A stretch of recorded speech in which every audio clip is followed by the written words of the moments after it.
to Leah again on this one, because you've been looking at this and, from what I saw, getting lots and lots of responses from Yes, people. we have been. Now, while you don't see Oromo protesting on the streets anymore, they are still very active online.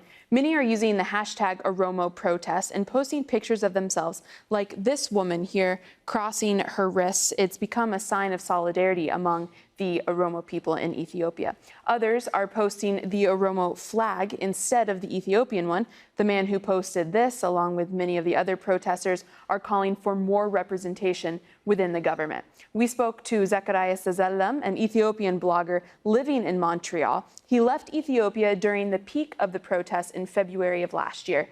He says the protests had to move online because of the government crackdown.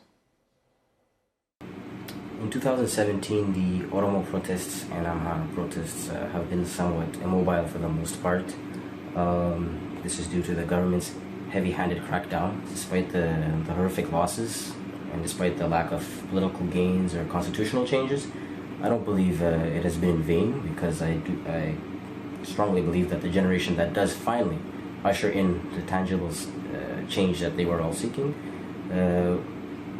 won't have to look very far for inspiration. They have their comrades from last year, a lot of them who were in their teens, early 20s and early 30s. So I do believe that the current generation has already been handed the batons. Just this week, the permanent representative of Ethiopia to the United Nations, Takeda Alemu, told Inner City Press that social media was, quote, dangerous and should not be used. He told the reporter that he would rather talk about social media in private. During the last protest, the government shut down social media sites and blocked texting apps like WhatsApp.